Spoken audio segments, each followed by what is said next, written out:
Hello, so today I thought I would try to take a look at some of the common critiques that are put up against trans life or against trans people, some of the common objections that occur in society, and just offer my own reflections on this in terms of how I relate to them. Now, I am not an activist in this area, and I am certainly no expert. I don't tend to get too involved in these debates. They are at times, very polarized, very vitriolic, even if you pick up on a lot of social media commentary and what goes on in the general media, in the press. I think very often focused on the headlines, perhaps the sound bites, rather than getting behind and actually really listening or reading what particular different sides have to say on a particular topic. I've tried to do a little bit more than just pick up on the sound bites, but I am absolutely no expert, and I certainly am not well versed in the area of the academic papers and thinking on these various topics. I think a lot of the polarization results from the fact that quite often the arguments they touch on very, very sensitive, deep-rooted things. So for trans women, for example, and it does tend to be against trans women rather than trans men, that a lot of the debate is focused, and what I'll be doing today very much focused on more the male to female side of the argument, as it were, as opposed to female to male,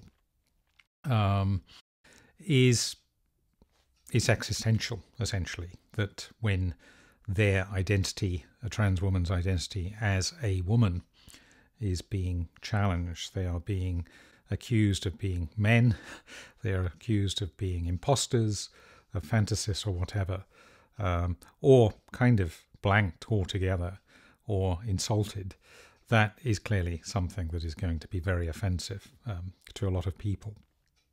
On the other side of the coin, for example, for a number of gender-critical feminists,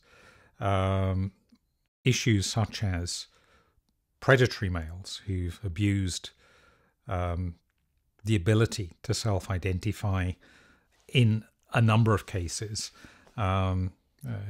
Certainly in the UK, there's one or two famous cases in prisons where this has occurred, is clearly a very concerning issue and a very sensitive issue as well, that raises issues around women's safety and also perceptions around, I guess, the hard fought for rights of women kind of being challenged by men who seem to want to have their cake and eat it, as it were. So there are some very strong differences that probably on issues like safety, finding safe spaces, are going to be difficult to square. So I'm no expert, but I wanted to offer a few thoughts on this in terms of my own relationship with some of the main arguments. And I should say that I am totally atypical, I think, to most in the trans community. I am not someone who's ever identified, particularly wanted to identify or to be a woman.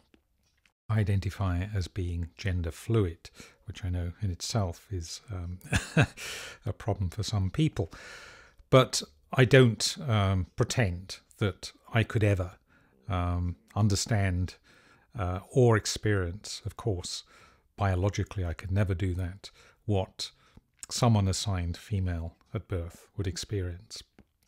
And there's big philosophical questions which come into this debate about what is a woman, what is a man. Is it primarily about biology or is it primarily about gender? I'm someone that, as I say, flexes. I'm also someone who I think probably some of the critics probably would have a reasonable argument about some of my own behaviour, some of my own presentation. I do consider myself to have been privileged and continue to be privileged. Certainly growing up, I believe I was more privileged as a male in terms of my education, probably employment opportunities and so on. So I think some of those arguments I would relate to of the gender critical, for example. I certainly am very sympathetic to any who have been abused, and whilst I can't again relate to that myself, I've heard many stories from people, from friends, and from groups that I've been privileged to be a part of, where I've been the only male amongst lots and lots of women talking about their experiences, for example, to really get a little bit of an appreciation that this is a very common, sadly, very common experience that many have had by being abused and feeling subjected, kind of as though there's some kind of sexual hierarchy. So that's my caveat. That's my sort of starting point for all this. But I'm hoping that those, especially among my own family and friends and others who may be trying to understand a little bit about this whole area of the nature of being trans and what it means in current society, possibly might pick up something from this debate. So where are the main criticisms presented? I think in society in general, there are probably two main ones that I'm aware of. One is that this idea that men should be men and women should be women. It's that's a statement that I still hear from time to time, but probably back in my formative years, we're going back now to the late 60s, early 70s, that was quite a prevalent view. There were, even in the UK, in a Western society that was moving away from religion quite a lot at that time, there were very strongly held views around that. And it did, of course, manifest very often as prejudice as well. So sexual inequality was a very big thing at that time. Women were definitely discriminated against in the workplace, even more so than they are now. These ideas about a binary, I think, probably stem from religious belief, certainly, interpretation of religious teaching, cultural upbringing, socialization, and possibly there's something almost primordial that comes through here, carried over as a memory in the collective unconscious, perhaps around roles that men and women might play in hunter-gatherer societies, or in societies where there needed to be a fighting force and also protection for the childbearers and those who are nurturing and bringing up children. So the very, very strongly defined stereotypical roles that prevailed in society, I guess, until relatively modern times. So there's certainly a bit of a memory there from older generations, probably. But I think coming with that, a lack of exposure, perhaps, to many until perhaps recent times, and still in some contexts, quite a lack of exposure to trans people. So when encountering someone who is trans, it comes across, it feels unnatural to a lot of people. Or again, if they do have particular cultural and religious beliefs, they see it as immoral. What can I say about this? I have spoken about my own spirituality, which is pretty deep and pretty well considered, and my own interpretation, for example, of the Christian and Judaic teaching on the sexes, and my own sense of how human beings have evolved so that we aren't actually now quite the same.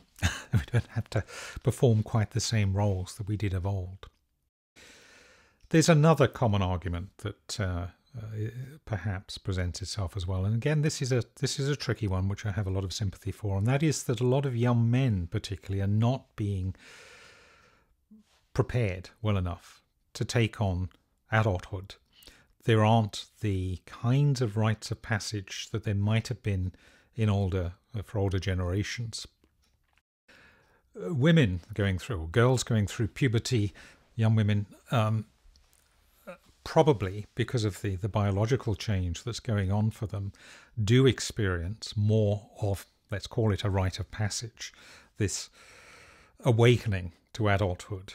And seemingly, from what I read in the sociologist literature particularly, again very limited, seem to be better prepared in the main to take on their roles in adulthood.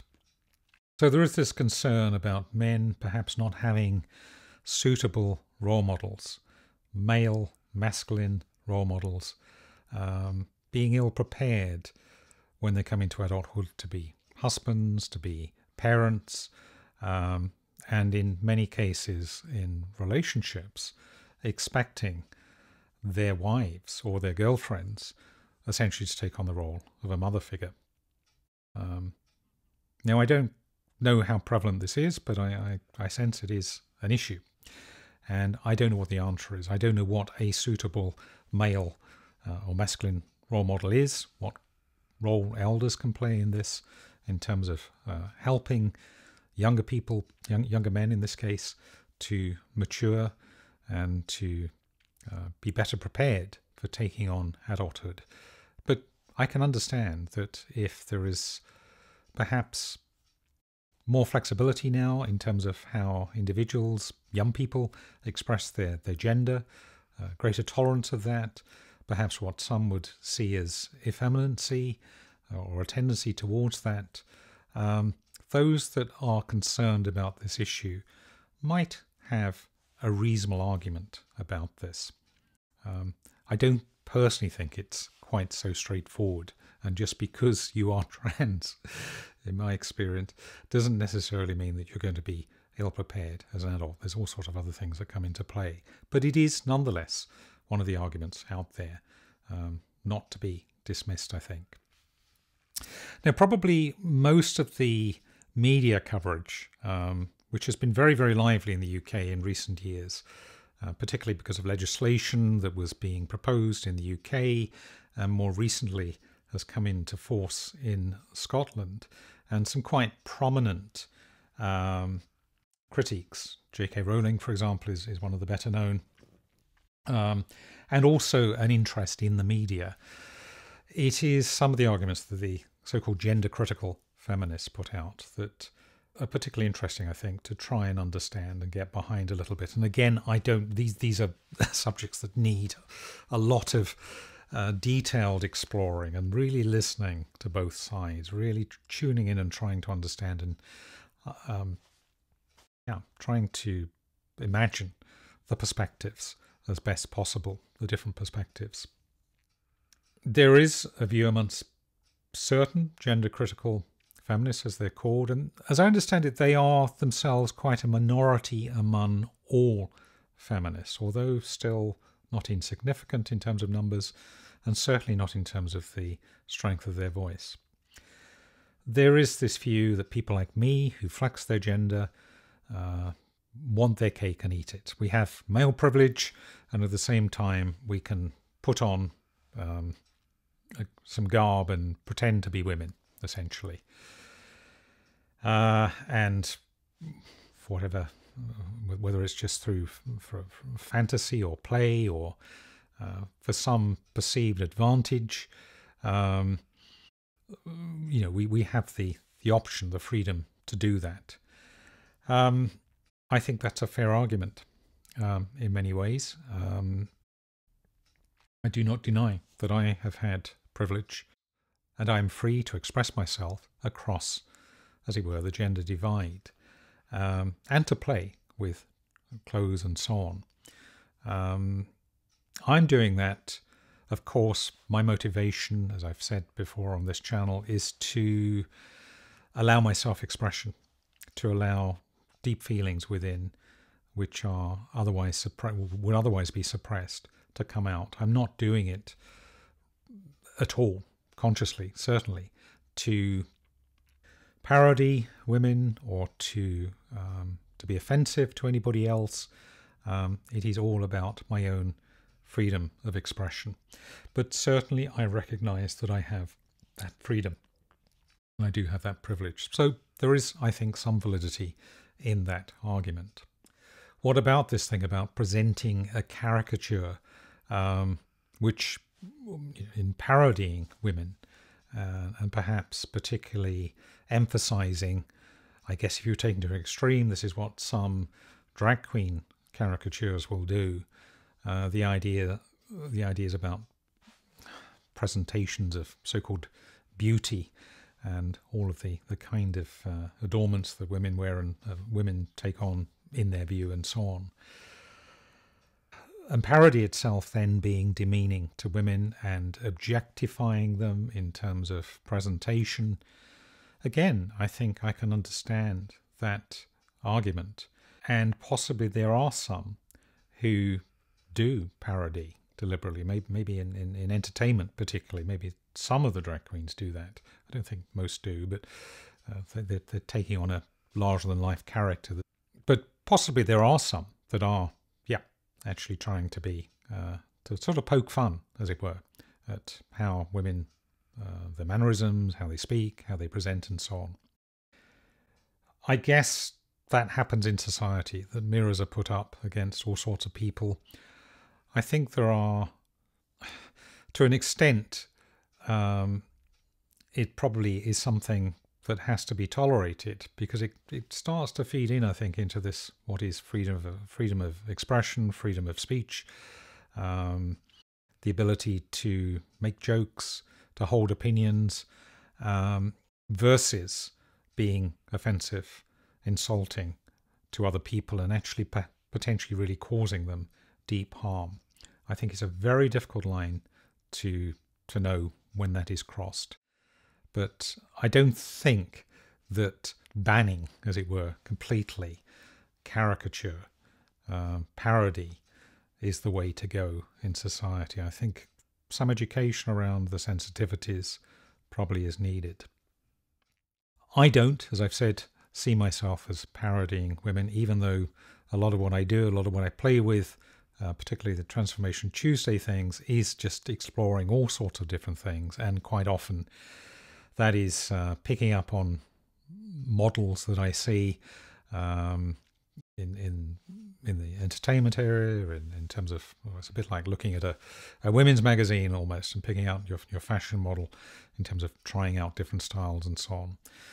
So I guess that's what a lot of us do. We do look to models, role models, and try things out.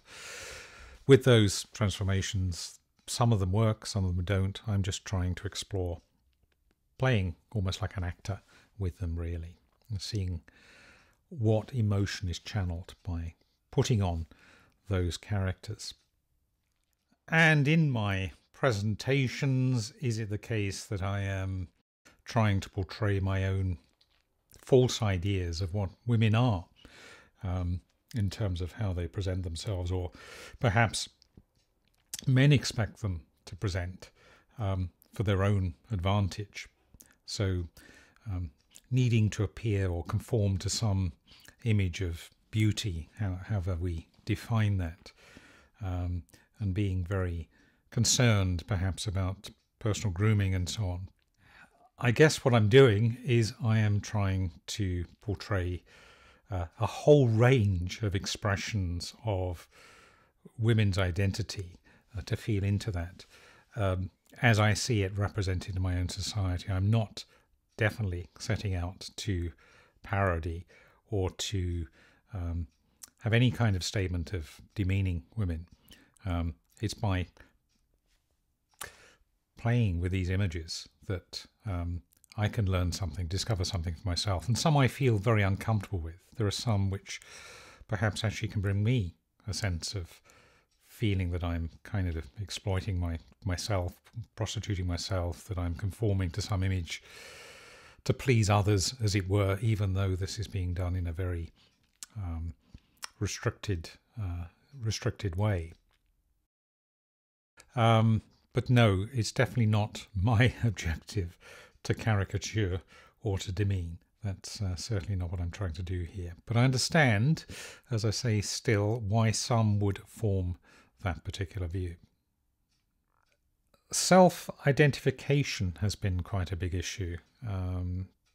It seems that, certainly in the UK, we're moving away from this, but it seems it was becoming almost too easy for individuals to decide, quite often at a very young age, arguably before they were necessarily well informed, to decide on what gender they want to present as, and indeed to commit to paths of hormone replacement therapy and so on, gender reassignment surgery. There have been cases of regret.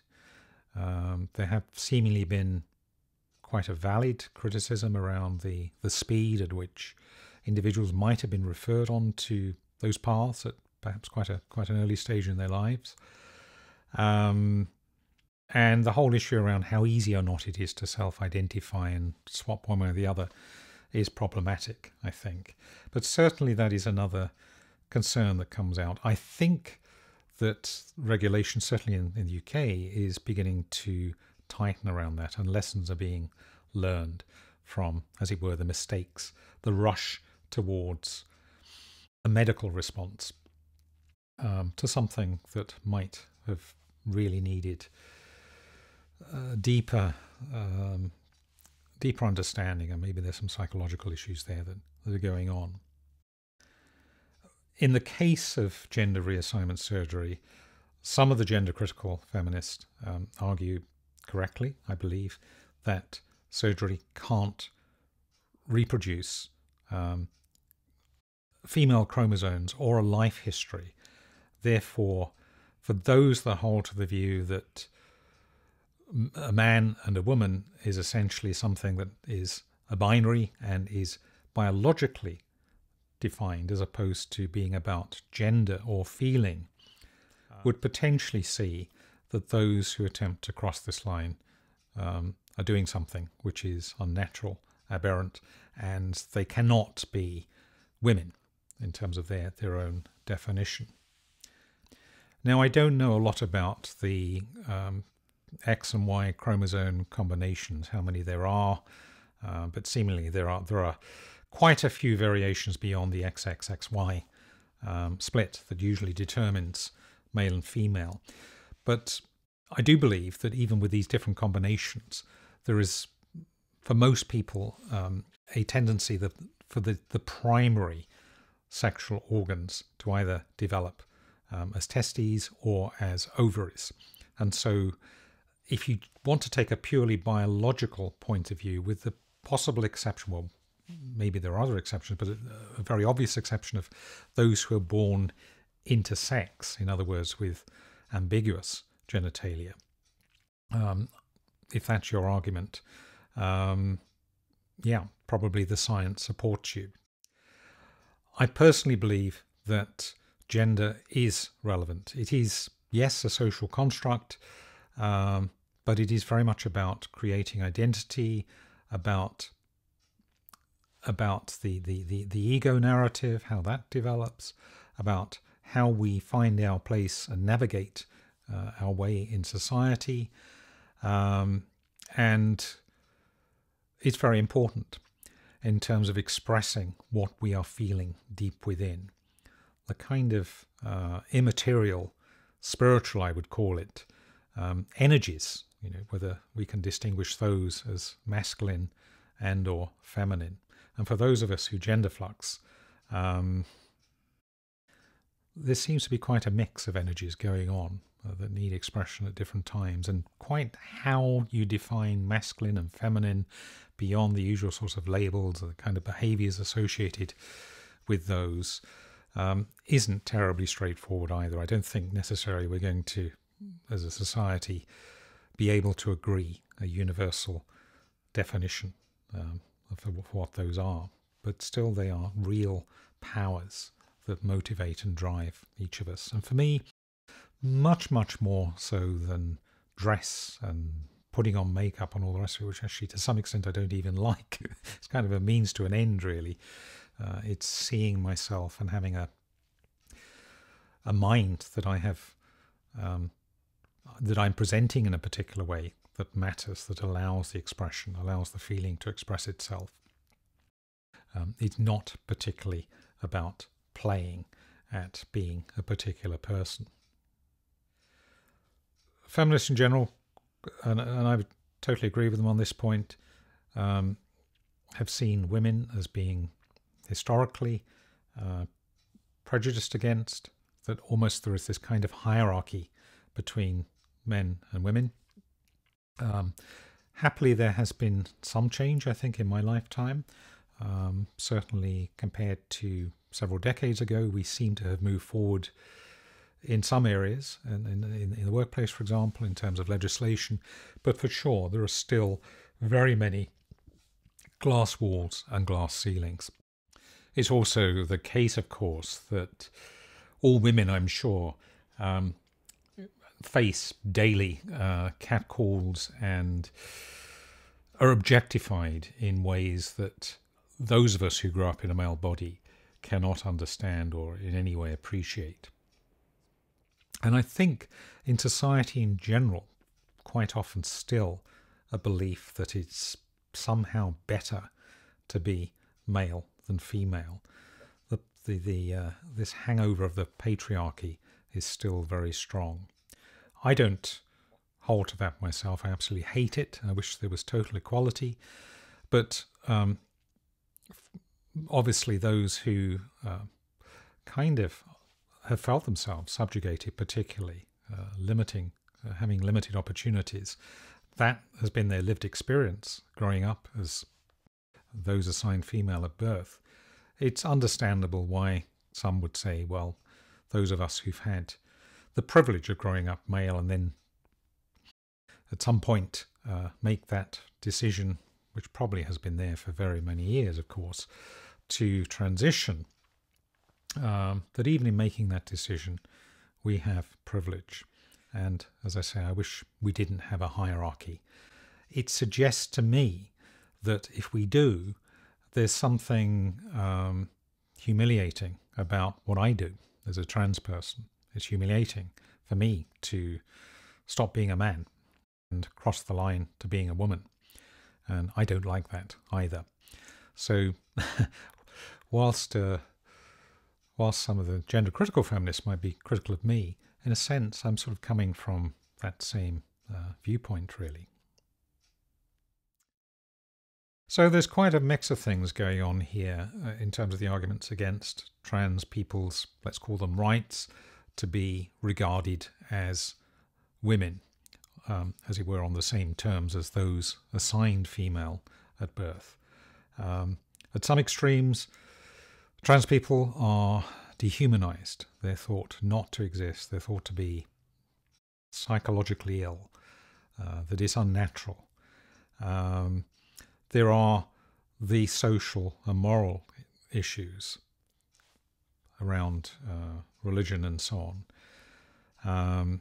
There are those that think that people are being pushed too quickly or have been pushed too quickly down the path of transitioning. And, of course, there are these concerns around the way that women traditionally have been oppressed and that all men, can never properly understand what it is to have been socialized and, of course, to experience the full biological experience of being born a woman.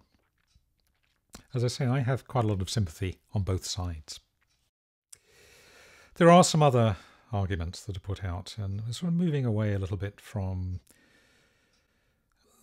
strictly gender critical concerns. One of the well-known writers on this area at the moment, who is not gender critical, she is herself a trans woman, in the academic world is Julia Serrano, and she talks about the concept of trans misogyny.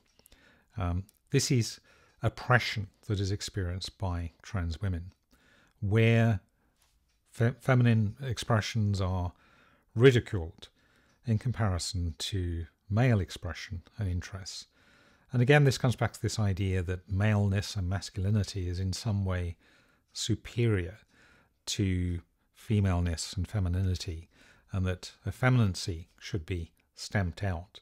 perhaps some of that stemming back to this kind of primordial view that men should be men, ready to fight and play their part and responsibility in the societies they're in. But that there is something seemingly intrinsically superior in being male over female. For me, that is totally about a creation of the patriarchy. I do not believe it. I do not believe there is any reason why someone who is ultra-feminine should be denied dignity, opportunities in any field of life, to be heard and given the same platform as someone who's able to play the bully, let's say, at the ultra-male end of the spectrum. There are those, of course, who just think it should be clear whether someone is a man or a woman. And one very specific example of this is where trans women have got into relationships, perhaps without initially saying very much about their background, and at a certain point that has become discovered by a male partner. And that has raised issues around perceived deception, or if the partner is transphobic in some way, it can result in a very quick and nasty end to that relationship. I don't know what the answer is to that.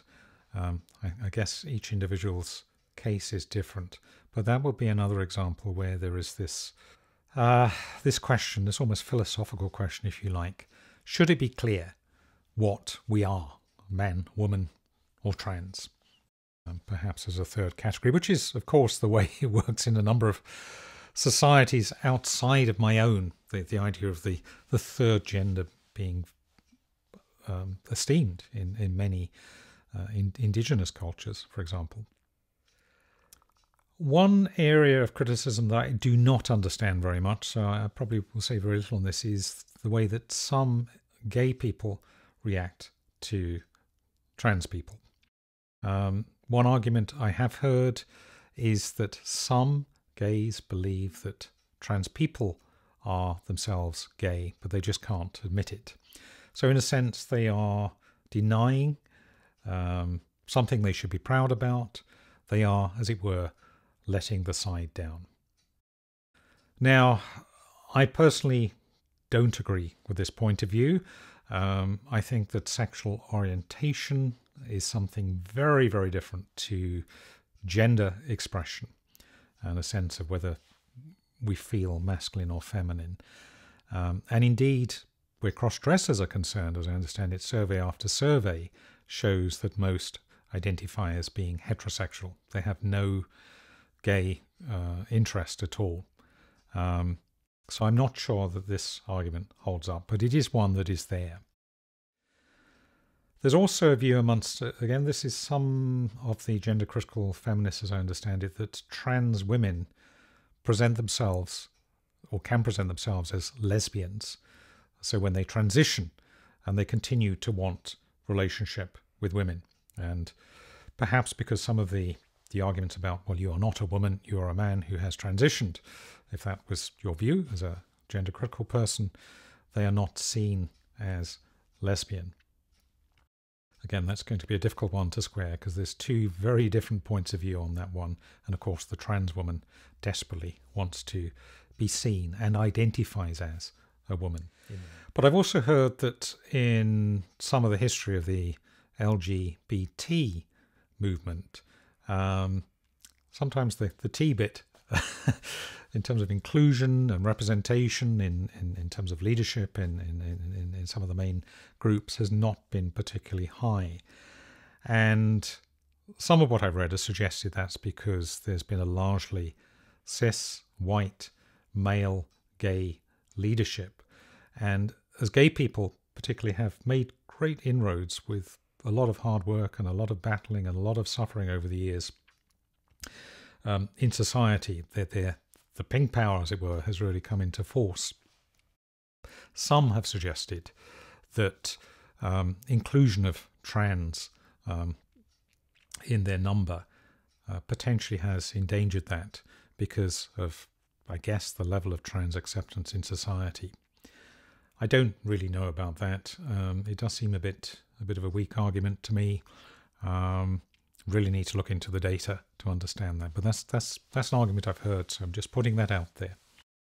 So trans folk respond to all of these arguments in different ways. And I won't go through all the arguments. That's not really the point of this particular video. And again, I do not understand all of the arguments, and neither am I typical in terms of my own nature, my own trans nature. So I would not be a good data point, as it were. There are many very good places online, many good videos on YouTube and elsewhere for delving into this topic. But I think some of the common points that will be made is that gender is not make-believe. It's part and parcel of our formation as social beings, as human beings.